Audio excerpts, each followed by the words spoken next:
റസൂൽ പറയുകയാണ്, ഒരു ഭാര്യയുടെയും ഭർത്താവിന്റെയും സകലമാന ചെറുപാവങ്ങളും അല്ലാഹു പുറത്തു തരും. ഏത് ഭാര്യയും ഭർത്താവും എന്നറിയുമോ?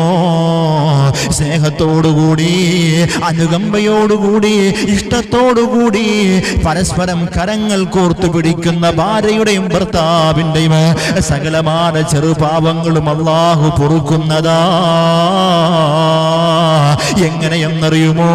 സ്നേഹത്തോടുകൂടി കരങ്ങൾ കോർത്തു പിടിക്കുന്ന ഭാര്യ ഭർത്താക്കന്മാരുടെ സകലമാന ചെറുപാവങ്ങളും അല്ലാഹു പുറത്തു കൊടുക്കുന്നതാണ്.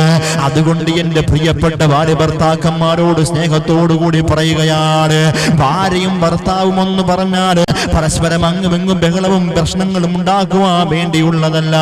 സ്നേഹത്തോടുകൂടി കഴിഞ്ഞാൽ കരങ്ങൾ ചേർത്ത് പിടിച്ചാൽ പോലും അതിന് പോലും പ്രതിഫലമാണെന്ന് അള്ളാന്റെ പ്രവാചകർ നബി മുഹമ്മദ് മുസ്തഫ സല്ലല്ലാഹു അലൈഹി വസല്ലമ തങ്ങൾ പറയുമ്പോൾ, ഓരോ ദിവസവും എന്തുമാത്രം പാപങ്ങൾ നമ്മൾ ചെയ്യുന്നവരാണ്, എത്രയോ തിന്മകൾ നമ്മൾ ചെയ്യുന്നവരാണ്. എന്റെ പ്രിയമുള്ള ഭാര്യ ഭർത്താക്കന്മാരോട് സ്നേഹത്തോടുകൂടി പറയട്ടെ, നിങ്ങൾ പരസ്പരം സ്നേഹത്തോടുകൂടി കരങ്ങളൊന്ന് കോർത്തു പിടിച്ചാൽ അതിന് പോലും പ്രതിഫലം കിട്ടുമെന്ന് അള്ളാന്റെ പ്രവാചകർ നബി മുഹമ്മദ് മുസ്തഫ